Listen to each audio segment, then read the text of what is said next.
In the quiet streets of early 19th century Philadelphia, a city humming with the birth of a nation, there arrived a man whose name would scarcely survive the annals of history. Yet his presence would ripple through the corridors of power, whispering secrets that few could fully understand. This man, a foreign-born noble, carried the weight of centuries of European tradition on his shoulders, though his eyes were fixed on a new world that promised endless opportunity for those daring enough to seize it. He was known to some as Baron Edward Hawthorne, though his title seemed to shift like smoke in the wind. In letters, in whispered conversations, and in the society pages of newspapers, he appeared alternately as Count Hawthorne or the European gentleman, a man whose true origins were obscured by layers of mystery.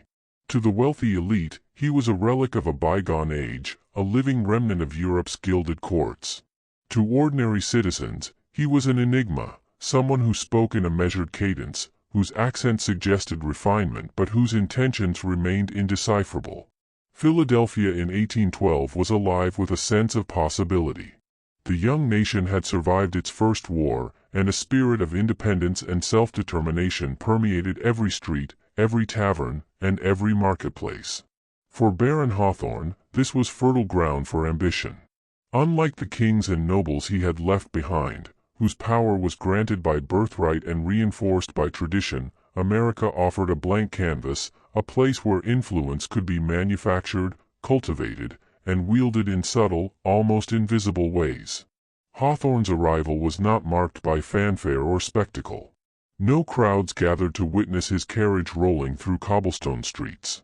Instead, he moved like a shadow, slipping into the salons of wealthy merchants, the libraries of private clubs, and the smoke-filled rooms where politicians debated the future of the Republic.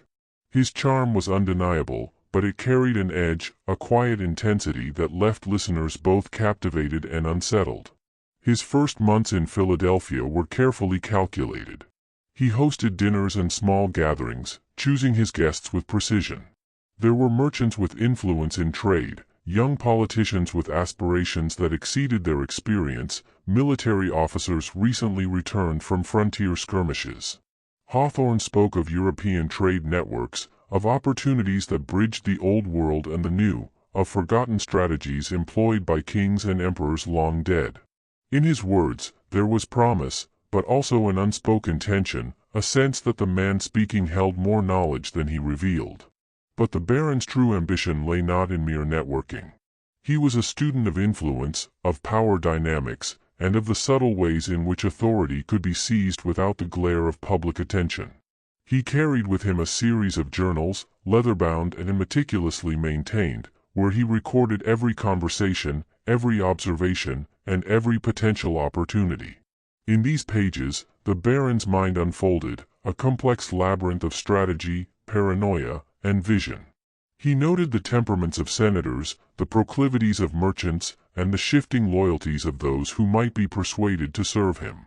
One entry, dated March of 1813, captures the essence of his obsession: the Republic is clay. Each citizen, each law, each fleeting opinion is malleable. With the right pressure, with the right guidance, I can mold this nation into a reflection of my own design. They will not see it until it is done. Hawthorne's methods were subtle but deliberate. He cultivated alliances, planting seeds of loyalty and trust, while simultaneously gathering intelligence on potential rivals. Letters were sent in code, meetings held behind closed doors, and gifts delivered with precise symbolism. Every gesture, every word, was part of a larger strategy, a chessboard in which the pieces were men and women whose ambitions could be redirected, whose desires could be manipulated. Yet even as his network expanded, so too did the whispers of suspicion. Newspaper editors noted his presence with unease, scribbling observations of the mysterious European noble who seemed always one step ahead of political shifts and economic trends. Merchants reported receiving gold-embossed letters, their meaning obscured by cryptic references to titles and kingdoms. Senators wrote cautionary notes in the margins of their ledgers: Hawthorne. Observe. Do not underestimate him. The Baron's fascination with secrecy was matched only by his obsession with legacy. Unlike the European aristocracy, whose names were etched into stone by birth and inheritance, he sought a form of immortality that would outlast monuments and bloodlines. He believed that by shaping the young nation, by guiding its course from behind the veil of anonymity, he could inscribe his name upon history itself. This ambition, however, was fraught with peril. The very qualities that made Hawthorne effective, his intelligence, his charisma, his relentless strategic mind, also made him dangerous. Every alliance carried the risk of betrayal, every secret meeting risked exposure. In his journals, he noted the fragile nature of human loyalty, the unpredictability of political tides, and the ever-present threat of discovery. Yet he pressed on, driven by a vision that blurred the line between genius and obsession. By the winter of 1814, Hawthorne's influence had reached beyond Philadelphia. His network spanned the major ports and cities of the eastern seaboard, encompassing merchants, politicians, and military officers alike. He spoke often of Europe, of the grandeur of monarchs and the strategies of generals, drawing parallels between the Old World and the fledgling United States.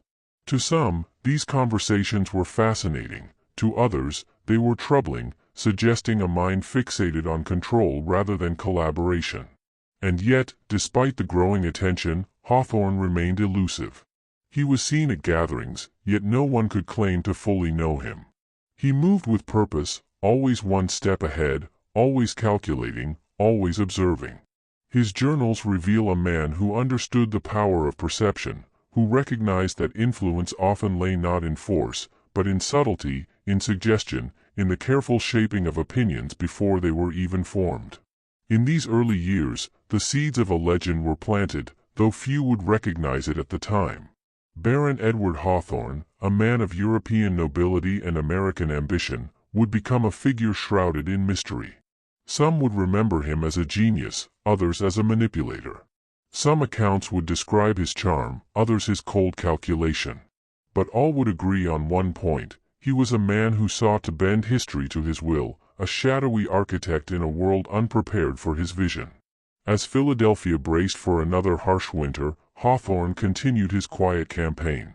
He dined with the influential, exchanged letters with those in distant ports, and carefully observed the city's pulse.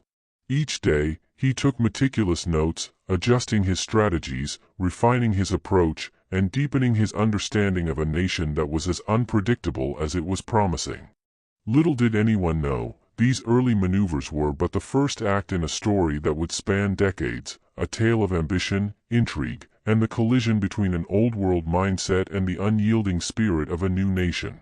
By the time the next decade arrived, Hawthorne's influence would reach beyond private gatherings and whispered letters, touching the very foundations of American society, leaving echoes of his presence that historians would struggle to interpret, long after his name faded from common memory. The stage was set, the players in motion, and the young republic, brimming with promise, hope, and the untested ideals of freedom, remained blissfully unaware of the shadow that had settled among its citizens.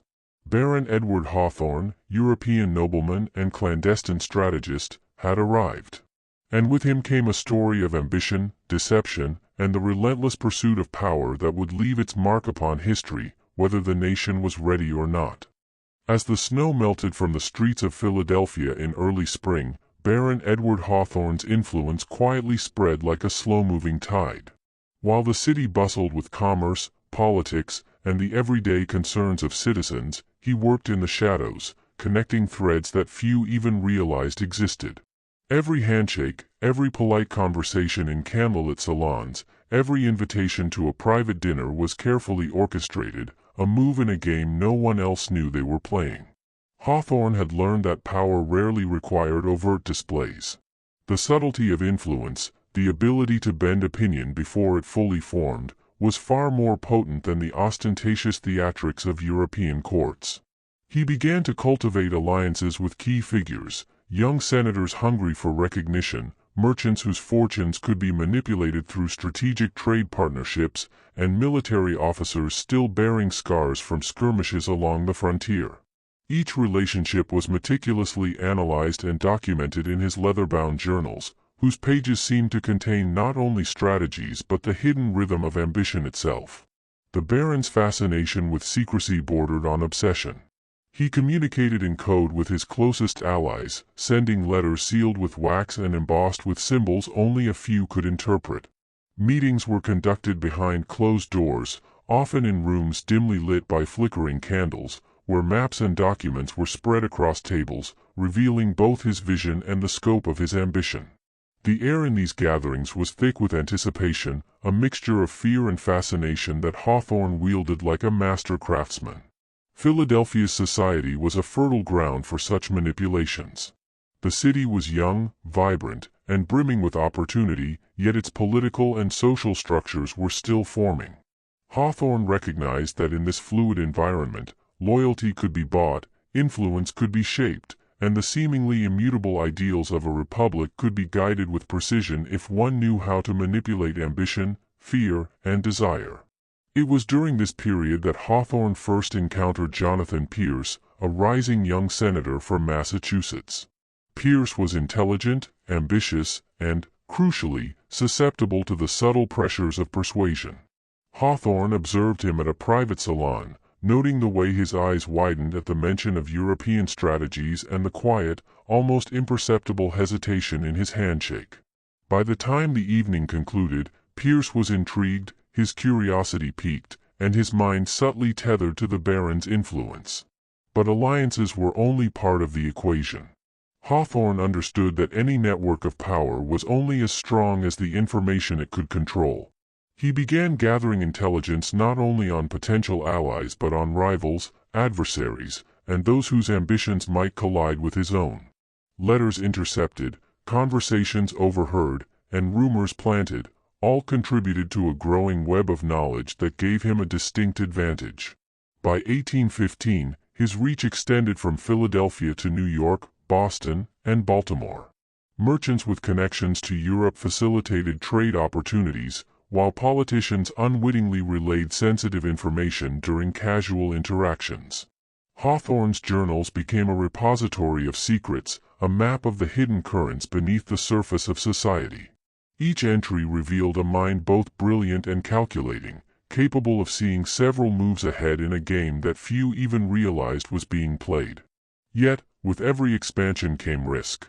The American press, while nascent, began to take note of the foreign noble whose influence seemed to appear wherever opportunity arose. Editors whispered to one another about his mysterious visits, his uncanny ability to predict political and economic trends, and the strange letters delivered in code to select citizens. Some described him as a visionary, others as a dangerous manipulator. Hawthorne thrived in this tension. He understood the power of perception and leveraged it to his advantage. By allowing whispers of suspicion to circulate, he cultivated an aura of mystique, a sense that the Baron was everywhere yet nowhere, a presence that could not be ignored. In a society obsessed with transparency, the unknown became his most potent weapon. Among his most daring strategies was the cultivation of secret societies and private alliances. These were not formal organizations but networks of individuals bound by mutual interest, ambition, and, occasionally, fear. Hawthorne carefully selected participants, ensuring that each person believed they were acting independently, when in reality, their actions were subtly guided by his influence. Through these networks, he gained insight into the operations of merchants, the intentions of politicians, and even the private calculations of military officers. But the Baron's ambition extended beyond mere influence. He envisioned a form of governance that, while outwardly aligned with the ideals of the Republic, would be subtly shaped by his hand. He dreamed of a society guided by invisible forces, where key decisions, appointments, and policies were influenced by his insight, without ever revealing the architect behind the moves. This was a vision of control not through title or office, but through the quiet, pervasive sway of persuasion.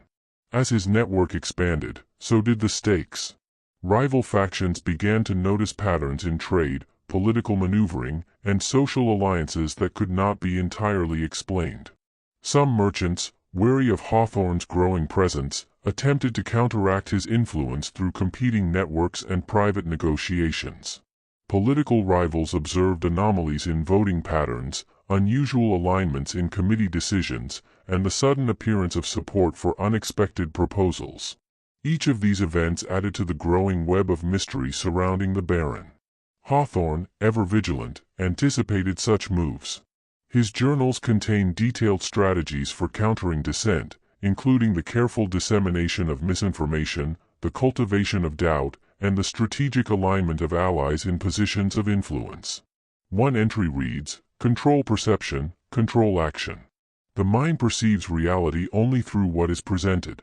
Shape that perception, and the outcome follows. Despite his meticulous planning, the Baron faced his first significant challenge in the form of Samuel Worthington, a Boston merchant whose intelligence network rivaled Hawthorne's own. Worthington had begun to uncover